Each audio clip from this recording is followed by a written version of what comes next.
അല്ലല്ലോ, നമ്മൾ തീർച്ചയായിട്ടും ഇതിന് നമ്മൾ പ്രാഥമിക ലെവലിൽ നിൽക്കുന്നേ ഉള്ളൂ. ഇത് അന്വേഷണം പൂർണ്ണമായി തീർച്ചയായിട്ടും ഡീറ്റെയിൽ അന്വേഷണം നാഷണൽ ഹൈവേയുടെ ഭാഗത്തുനിന്നുണ്ടാവും.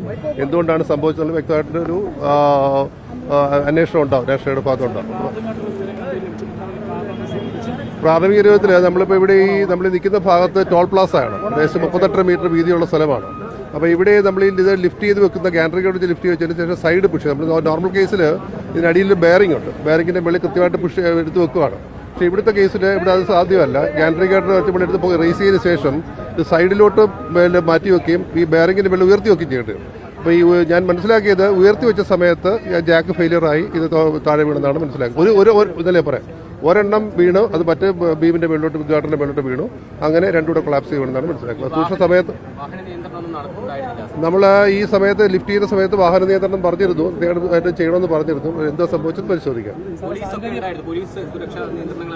നമ്മൾ സാറിന് നമ്മൾ ഇത് സമയത്ത് വാഹനം ട്രാഫിക് സ്റ്റോപ്പ് ചെയ്യുമായിരുന്നു, സ്റ്റോപ്പ് ചെയ്യാൻ ഡയറക്ഷൻ കൊടുത്തിട്ടുണ്ടായിരുന്നു. എന്താണ് സംഭവിച്ചത് നോക്കാം. ഒരു വണ്ടി വാഹനം വന്ന് കയറിയത് അവരുടെ രാജേഷ്, നമ്മുടെ പള്ളിപ്പാട് സ്വദേശിയാണെന്ന് മനസ്സിലാക്കുന്നു. അദ്ദേഹത്തിന്റെ ബോഡി ഇപ്പോൾ ജനറൽ ഹോസ്പിറ്റലിലോട്ട് മാറ്റിയിട്ടുണ്ട്.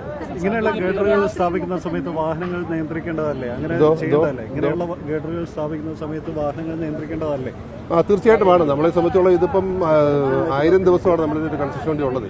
ഇവിടെ 2700ഓളം ഗാർഡേഴ്സ് സ്ഥാപിക്കേണ്ടിയിരിക്കും. അപ്പോൾ നമുക്ക് ഡേ ആൻഡ് നൈറ്റ് ഫുൾ ഇവിടെ വർക്കുകൾ ഡേ ആൻഡ് നൈറ്റ് നടന്നുകൊണ്ടിരിക്കുകയാണ്. അപ്പോൾ കൂടുതൽ നമ്മൾ ഈ ഇറക്ഷനും അതോടൊപ്പം തന്നെ ഈ ലിഫ്റ്റിംഗും ഒക്കെ നൈറ്റ് സമയത്താണ് കൂടുതൽ ഉപയോഗിക്കുകയും ചെയ്യുന്നത്.